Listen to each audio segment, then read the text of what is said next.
সরাসরি মানুষ এই 50 বছর যে প্রশ্নটা আপনাকে করার জন্য অপেক্ষায় আছে আমি মনে করি, 75 কেন হয়েছিল স্যার? 75-এ তোমার কি বয়স ছিল আমি জানি না, তবে আমার জন্ম হয়নি স্যার। হ্যাঁ, তবে 75-এ যে মুজিব 70-এর ইলেকশনের সময় 72-এর আগে, মানে 71-এর মুক্তি সংগ্রাম শুরু হওয়ার আগে ছিল, তার চরিত্র ছিল এক ভিন্ন প্রকৃতি।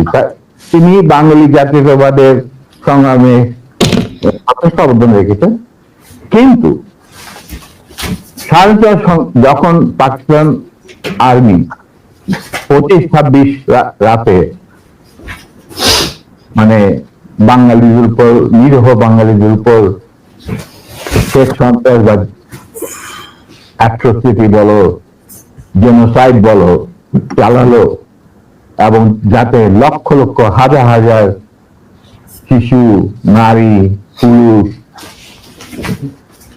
প্রাণ হারালো, ছাত্র জনতা কোনো কারণ ছাড়া।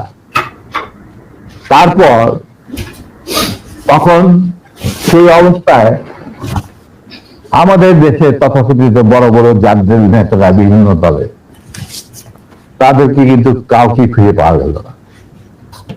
তারা তখন তাদের নিজেদের জীবন বাঁচিয়ে যার যার মতো জায়গায় চলে গেলেন। মুজিব স্বয়ং পাকিস্তান আর্মির কাছে ধরা দিলেন এবং তাদের সাথে একটা বন্দোবস্ত করে তার পরিবারের ভরণ পোষণের দায়িত্ব আর্মির হাতে তুলে দিয়ে তিনি পাকিস্তানে পাড়ি জমান।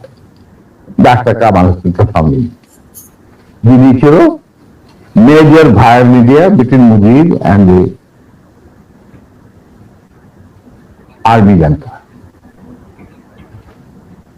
তখন সেই দিকহারা, দিশাহারা মানুষ বুঝতে পারছিল না বাংলাদেশে তারা কি করবে, তারা কোথায় যাবে, কিভাবে তো নিজের প্রাণ বাঁচাবে। সেই সময় চিটাগাঙ্গে থেকে ভেসে আসলো মেজর জিয়া স্বাধীনতার ডাক। আমি তখন পাকিস্তানে চাকরিরত অবস্থা। সেই ডাকে লোক, দেশের লোক একটা আলোর রশ্মি দেখলো যে হ্যাঁ, আমাদেরকে যুদ্ধের, আমাদেরকে এইভাবে মরণের হাত থেকে বাঁচার জন্য আমাদেরকে যুদ্ধ করতে হবে। Simple is that. আর সমস্ত দেশে সর্বপরিসরে লোক বিদ্রোহ, সেই মুক্তিযুদ্ধ সংগ্রামে ডাকে সাড়া দিয়ে মুক্তিযুদ্ধ গড়ে তুলবে। আমরা ওখানে বসে থাকুন না, যারা পেরেছি, যাদের সাহস ছিল, যাদের দেশপ্রেম ছিল, যারা পাকিস্তানের আর্মি জান্তাদের নির্যাতন, নিষ্পেষণ, বৈষম্যমূলক আচরণের বিরুদ্ধে জানা ছিল, তারাও সেই সংগ্রামে যোগ দেন। অনেকেই পালিয়ে এসে জীবনের ঝুঁকি নিয়ে। আমি ছিলাম তাদের মধ্যে সর্বপ্রথম গ্রুপ লিডার, যে আরো দুজন আমার সাথীকে নিয়ে আমি এসে যুদ্ধে যোগ দেই। কোন বিবেকবান বাঙালি তখন যারা পাকিস্তানে চাকরি করতেন তাদের থেকে নিশ্চুপ বসে থাকা সম্ভব ছিল না। তবে এটাও ঠিক, অনেকেই ঠিক বুঝতে পারছিল না যে কি হচ্ছেটা কি। কোনো খবর নাই, চিঠিপত্রের আদান প্রদান নাই, কোন রকম সংযোগ নাই। বিদেশি মিডিয়া, ভয়েস অফ আমেরিকা, তারপরে BBC, radio Australia, radio India, এই সমস্ত ওখান থেকে যা কিছু জানা যাচ্ছিল ওটা সম্পূর্ণ বিশ্বাসযোগ্য ছিল না। তারা তাদের মতো বলতে থাকে এবং আমরা শুনতে থাকি। তাই অনেকেই ঝুঁকি নিতে রাজি ছিলেন না।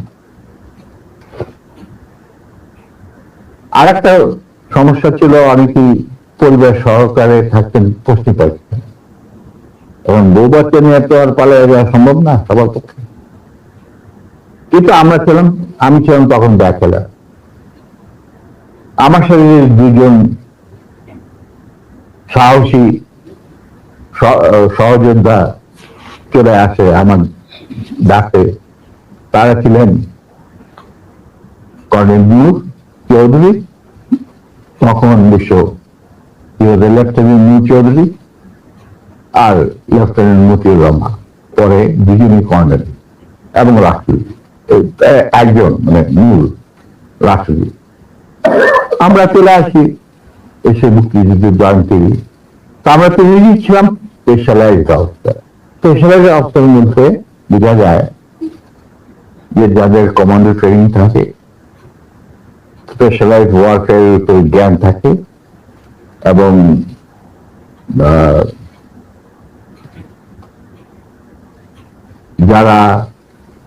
যাদের ইন্টেলিজেন্স অপারেশন কিভাবে বিশ্বজুড়ে চলে সেই সম্পর্কে জ্ঞানে তারা অভিজ্ঞতা সঞ্চয় করেন বিভিন্ন কোর্সের মাধ্যমে। তা আমরা তখন তিনজনই সেই ধরনের অবস্থা। তাই আমরা জীবনের ঝুঁকি নিয়ে আল্লাহর নাম নিয়ে বেরিয়ে পড়ি এবং অতি সহজেই দিল্লি পর্যন্ত পৌঁছে যায়। এবং সেখানে আমাদেরকে রিসিভ করা হয় সাউথ ব্লকে, মানে প্রাইম মিনিস্টারের অফিসে শ্রীমতী ইন্দিরা গান্ধী, ল প্রধান founding father general Udam Singh,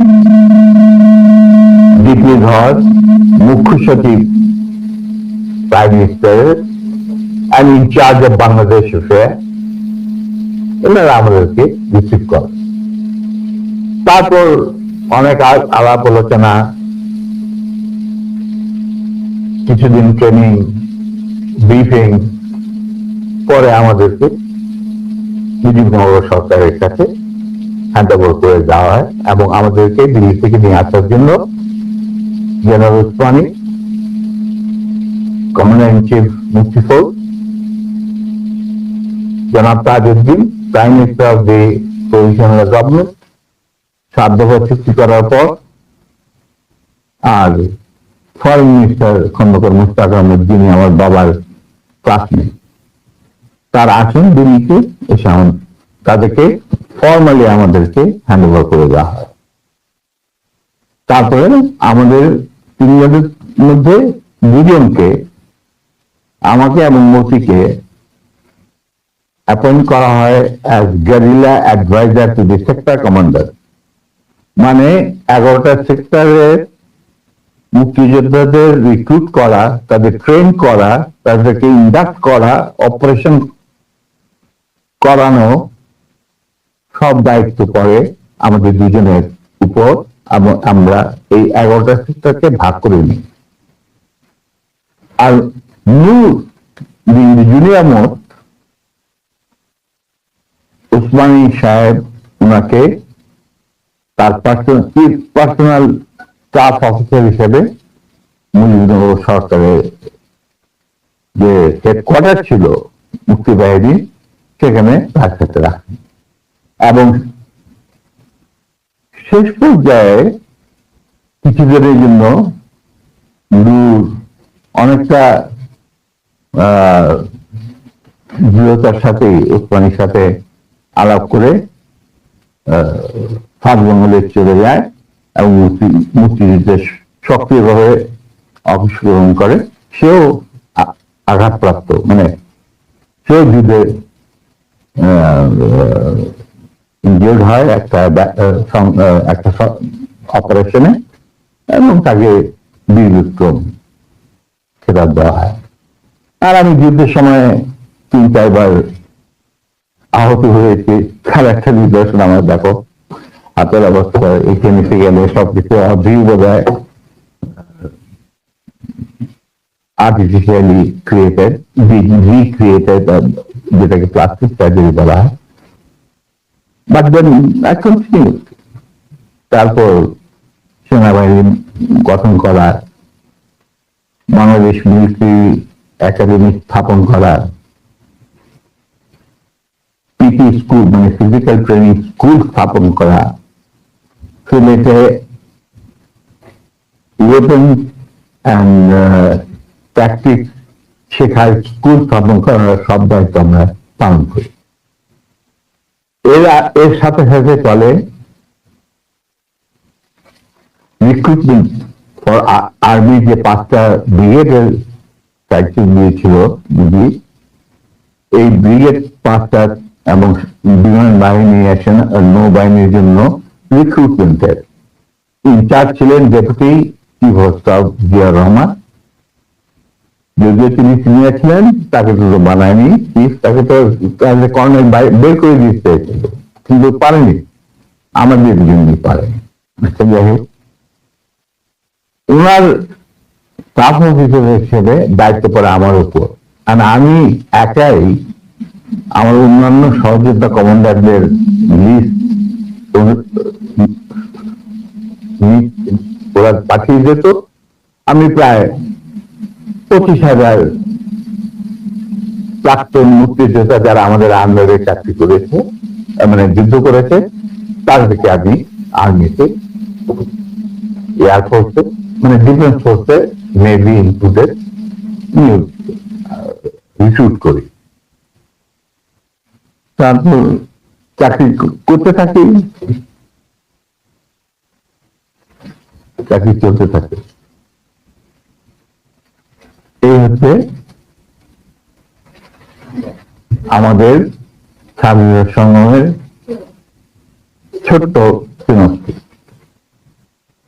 বলো এরপর কি, আর কি জানতে চাও?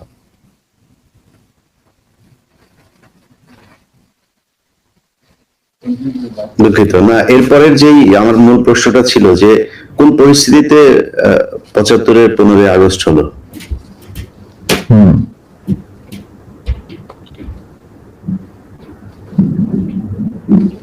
খুবই স্পর্শকাতর প্রশ্ন ইলিয়াস। নিজের বাদ্য নিজে বাজানো অনেক সময় ঠিক হয় না, কিন্তু তুমি যখন প্রশ্ন করেই বসলে স্যার, এই আমার ইউটিউব চ্যানেলে আমি আজকে প্রায় 5 বছর হলো ভিডিও লাইভ করি, প্যাকেজ দেই। সোফা আই রিমেম্বার আমার সবচেয়ে বেশি একসাথে ভিউয়ার ছিল সম্ভবত 20 বা 25,000। আমি মাত্র খেয়াল করলাম এই মুহূর্তে 1,70,000 মানুষ এট এ টাইমে ওয়াচিং আওয়ার ভিডিওস। এটা তো তোমার, the credit goes to you. Oh, credit goes to you, man. Goes to you. মানে যাচ্ছে হয় আল্লাহর ইচ্ছায় হয়। আমি একজন আমি এই জন্যই বললাম যে আপনার নিজের ঢোল, আপনি যেটা মানে বাজানোর কথা বলছেন, আপনি তো বাজান নাই, 50 বছর চুপ ছিলেন।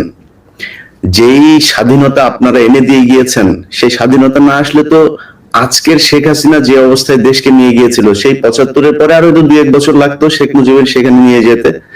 তো আমাদেরকে যে উদ্ধার করে দিয়ে গিয়েছেন, এই কৃতজ্ঞতা বোধটা বাঙালি জাতির নেই, যে কারণে আজকে মেজর শরীফুল হক ডালিম বাংলাদেশের মাটিতে নেই। অথচ আপনাদেরকে সর্বোচ্চ সম্মাননা দিয়ে আমাদের দেশে রাখা দরকার ছিল, সেই সম্মানটুকু আমরা দেখাতে পারি নাই বলেই মাঝে মধ্যে আবার 2024 আসে। তো আপনি ওইটা নিয়ে আমার মনে হয় দেরি তো অবশ্যই হয়েছে, কিন্তু আমাদের জানা উচিত। এই জাতি, প্রতিটা মানুষ জানতে চায় কি হয়েছিল 75-এর 15ই আগস্ট। প্রথম কথাটা হচ্ছে যে 15ই আগস্ট কিছু কোনো বিচ্ছিন্ন ঘটনা না। এটা সূত্রপাত হয় মুক্তিযুদ্ধ চলাকালীন অবস্থায়। আমরা বুঝতে পেরেছিলাম যে বাংলাদেশের মুক্তিযুদ্ধটা অ্যাকচুয়ালি কাদের ইন্টারেস্টে হচ্ছে।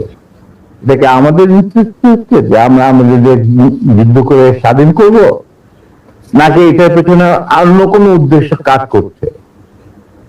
যখন 7 দফাতে চুক্তি করে নজরুল ইসলাম আর তাজউদ্দিনকে পারমিশন দেওয়া হলো to establish provisional government in Calcutta. এই 7টা ক্লজ পড়ে সাইন করার পর, দস্তখত করার পরে নজরুল ইসলাম সাহেব ফিট হয়ে পড়ে গিয়েছিল যে এটা তো একদম একটা দাস খড়, যে আমরা ক্রমান্বয়ে ভারতের একটা করদ রাজ্য, তারপরে একটা অঙ্গরাজ্য হিসেবে অঙ্গরাজ্যে পরিণত হবে বাংলাদেশ, হবু বাংলাদেশ। আর ওই joint declaration between Osmani and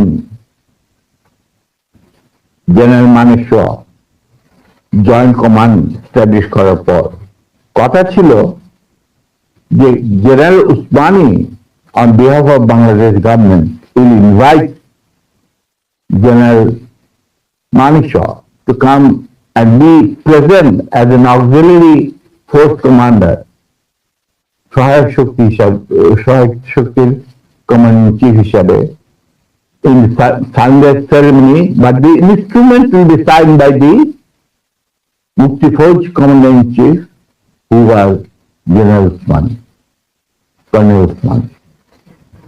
কিন্তু সেটা হতে দেওয়া হলো না। 16ই ডিসেম্বরে যে সারেন্ডার সেরেমনি হলো রেস কোর্সে, সেখানে পরিষ্কার বাংলাদেশের জনগণ দেখতে পেল যে পাকিস্তান আর্মি সারেন্ডার করছে ভারতীয় সেনাবাহিনীর কাছে, এবং সেখানে সাইন করছেন আরোরা ভারতীয় বাহিনীর পক্ষে, আর ওইদিকে নিয়াজি পাকিস্তানি আর্মির পক্ষে। সেখানে মুক্তিযোদ্ধারা কোথায়? আমরা পরে থাকলাম ঝাড়ুদার হিসাবে ইন্ডিয়ান আর্মির রাস্তা পরিষ্কার করে দেওয়ার কাজে, বনে বাজারে। আমাদের কি কোনো শহরগঞ্জে ঢোকার পারমিশন দিল না মুজিব সরকার, আমাদের তাজউদ্দিনের সরকার, আওয়ামী লীগ সরকার। সেই অবস্থায় কি প্রমাণিত, এটা এই ঘটনায় কি প্রমাণিত হলো? ইন্ডিয়া প্রমাণ করলো সারা বিশ্বে যে বাংলাদেশ জনগণ নিজেরা যুদ্ধ করে দেশ স্বাধীন করেনি। বাংলাদেশ নামক একটি রাষ্ট্র প্রিমেচুরলি জন্ম দেওয়া হয়েছে as an outcome of Indo-Pakistan war, যেখানে ইন্ডিয়া জিতেছে। এইটা হলো ইতিহাসের শুরু। তারপর মুজিবকে যখন ছাড়া হলো, সে তো কিছুই জানতো না যে দেশ স্বাধীন কোন মুক্তি ফৌজ বলে কিছু ছিল, হাজার হাজার লোক দেশ চিপে হয়েছে, প্রাণ হারিয়েছে, কি জানতো? তাকে যখন ছেড়ে দেওয়া হলো, তখন ইন্দিরা গান্ধী তাকে পাকিস্তানে ফোন করে বলল যে, ফোন করলো মুজিব, ফোন করে বলল যে আমি দেশে ফিরে যাচ্ছি। তখন ইন্দিরা গান্ধী যাওয়ার আগে আপনার সাথে দেখা করে আমি আপনাকে কৃতজ্ঞতা জানতে চাই। তো তখন ইন্দিরা গান্ধী বলল, কৃতজ্ঞতা জানাবেন, আপনি ফোন না করলে আমি আপনাকে ফোন করতাম, আপনাকে ঢাকায় সবকে আপনি যাবেন না, আপনি নয়াদিল্লি হয়ে যেতাম। মুজিব সেটাই করলেন, তিনি চলে গেলেন নয়াদিল্লি, লন্ডন হয়ে। সেখানে কি হলো, যে 7 দফা চুক্তিতে সাইন করার পর প্রবাসী সরকার গঠন করেছিল তাজউদ্দিন আর নজরুল ইসলাম, সেই আওয়ামী লীগ বাংলাদেশে ক্ষমতা গ্রহণ করলো সারেন্ডারের পর। এই 7 দফা ভিত্তিতে, এবং সেই 7 দফাতে মুজিব স্বাক্ষর দেওয়ার পর ফিরে গিয়ে তিনি ক্ষমতা নিজে হাতে নিয়ে নিলেন। তাজউদ্দিন বললো, তাজউদ্দিন তুমি প্রাইম মিনিস্টার থাকবা না, আমি হোম প্রাইম মিনিস্টার। তারপর কি হলো, কোনো নির্বাচন নাই, কিছু নাই। ওই 70-এর নির্বাচনের সুবাদে তারা ইন্ডিয়ার 4 স্তম্ভ ডুপ্লিকেট বাংলাদেশে ইম্পোর্ট করে তার উপরে একটা সংগঠন বানানো, হুবহু এক। শুধু তাই না, রবীন্দ্রনাথ ঠাকুর, যাকে নিয়ে আমরা নাচানাচি করি এবং অনেকের মানে ভাসে যায়, আপ্লুত হয়ে যায় আবেগে, এই রবীন্দ্রনাথ ঠাকুর একজন ইন্ডিয়ান নাগরিক এবং ইন্ডিয়ার জাতীয় সঙ্গীতের রচয়িতা। আমাদের দেশে তার চেয়ে প্রতিভাবান কবি কাজী নজরুল থাকা সত্ত্বেও আমরা সেই ভারতীয় নাগরিকের একটা গানকে আমাদের জাতির উপরে চাপে দেওয়া হলো জাতীয় সঙ্গীত। পৃথিবীর ইতিহাসে এমন কোন নজির আর দ্বিতীয়টা আছে বলে আমি মনে করি না। কেন কোন বাংলাদেশে যদি নজরুল ইসলামকে আমরা জাতীয় কবি আখ্যা দিয়ে থাকি, তাহলে নজরুল ইসলামের গান কেন হলো না? বা অন্য কারো গান হতে পারতো জাতীয় সঙ্গীত। ভালো ভালো কবি সাহিত্যিক ছিলেন আমাদের দেশে, কিন্তু পৃথিবীর ইতিহাসে কোথাও নাই যে বিদেশি এক নাগরিকে যে নাকি তার দেশের জাতীয় সঙ্গীত রচনা করেছে এবং আমাদের শুদ্ধ স্বাধীন বাংলাদেশে এসেও আমাদের জাতীয় সঙ্গীত রচনা করতে হবে। কি ধরনের কথা?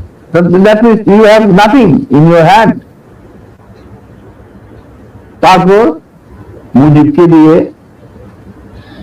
রক্ষী বাহিনীর সৃষ্টি করলো ইন্ডিয়া। তারা বাংলাদেশের সামরিক বাহিনীকে দুর্বল করে একটা নামের মাত্র সামরিক বাহিনী, হাতে লণ্ঠন, করে ঠনঠন, এই ধরনের একটা সেনাবাহিনী রাখবে।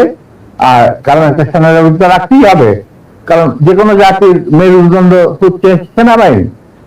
এই হাতে লণ্ঠন, করে ঠনঠন, আর আসলে তার চেয়ে অনেক শক্তিশালী একটা বাহিনী গঠন করলো ইন্ডিয়া। স্যার, ওই যে 7 দফাটা, আমরা তো ইতিহাস পড়ে, আমরা তো আসলে সাক্ষী না, আমরা পড়ে মানুষকে জানানোর চেষ্টা করেছি। আপনার স্মরণ আছে 7 দফাটার কথা কি কি ছিল? ওই দফা যদি কয়েকটা গুরুত্বপূর্ণ জায়গা যদি মনে রাখেন।